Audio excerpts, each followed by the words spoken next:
Buddy Guy. I don't know anything about Buddy Guy, I'ma keep it real. He apparently made music with Junior Wells though, who I am quite a fan of.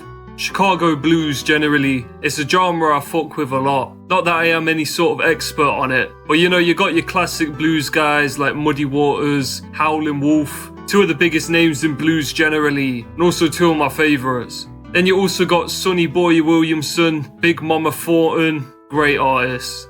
The Buddy Guy album I will be covering today is called Stone Crazy.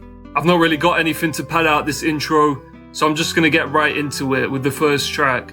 Straight off the bat, we got real cool electric guitar noodling, very technical playing. I kinda want to say this is actually the most technical blues guitar playing I've ever heard, but it might be that I'm also way more locked into it, because it sounds awesome as well. Spikiest blues guitar I've heard. You can hear someone going crazy in the background way before the actual lyrics come in. It's probably Buddy Guy, but it might be his brother. When the actual lyrics do come in, everything grows quiet. And when they finish, the song explodes into instrumentation once more. The song is called I Smell a Rat, and it's about being cheated on, far as I can tell. Very popular subject matter for blues.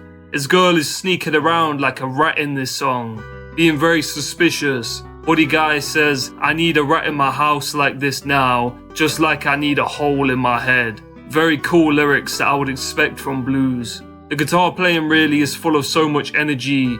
Love the way it comes in after these silent portions. The drumming on this track is cool too. And Phil Guy, brother of Buddy Guy, is great with his supporting guitar. Are You Losing Your Mind has an even cooler backdrop than the first song. So relaxed and again, so cool. This song is about Buddy Guy's woman being crazy. She's inflicted great amounts of pain onto him. And now he got the blues, you know. This song follows the same sort of formula as the first track. There's a great atmosphere to this album. Like it's probably the smoothest, cleanest blues album I've heard. And it sounds like you're in a bar listening to these guys perform on stage and they just got the sound mastering perfect, you know.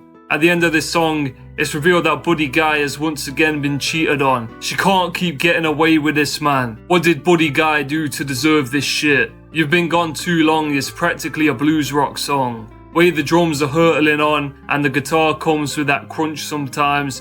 Really cool. This band works together so well, and it would seem they can tackle multiple styles tremendously well. On this song, he's asking for his girl to come home, but I'm thinking, nobody. She cheated on you twice, man. You don't need her. But across this album, Buddy really keeps going back. Why is it that every man who gets cheated on in the 20th century just started making blues music? Like, I want to say over half of all blues music is about being cheated on. If it's early blues music, the wife gets shotgunned down for cheating on him. But here in 81, the adulterating woman is God. She's worshipped. Buddy Guy sings with a whole lot of passion on this song. Across the whole album too, but here I notice it especially. How he shouts some of his lines and shit. She's Out There Somewhere is about Buddy Guy waiting for his girl, but she does not show up, and so he cries. He feels the blues. He feels the blues again. Blues song topics really are so repetitive, but they're always delivered in this cool way where it really doesn't matter. He spends the whole song desperately trying to find his woman, but she's nowhere to be seen. He seems so crazy on this track, so obsessed. This woman is actually evil. Buddy Guy has convinced me of this. I am incel now because of Buddy Guy. Musically, the song is some quite bouncy blues rock. The guitar gets quite aggressive at times to match Buddy's obsessive attitude too. All of the members of this band have this great chemistry, and it serves the energy of the music tremendously well. We move back into very laid back blues now with Outskirts of Town. Very much the same sort of formula as the first couple tracks again, but it's not an issue or anything. I can listen to Buddy play guitar endlessly really. The two brothers riff off each other a lot on this track, which is really nice to hear. Buddy practically screams a couple lines on this track. Such an expressive vocalist, truly. On this song, things kinda finally go right for Buddy. He's got a woman serving him and treating him good. Buddy does say she misuses him though, so maybe she isn't actually true to him. But Buddy doesn't really care, as she's satisfying all his needs. The track kind of has this feeling of living like a king to it, yet he's moved out to the outskirts of town, hardly sounding like a lavish lifestyle.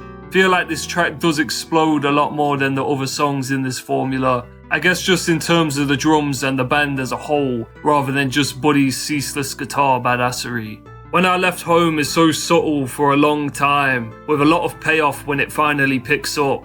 I swear it's just so ridiculously quiet, like the first couple tracks taken to an extreme, and then it explodes. The song is about a blind man who refuses to move on from the girl who broke his heart. I guess a metaphor for our man Buddy Guy, who is blind in his love for this evil woman who mistreats him and obviously doesn't care that she's putting him through pain.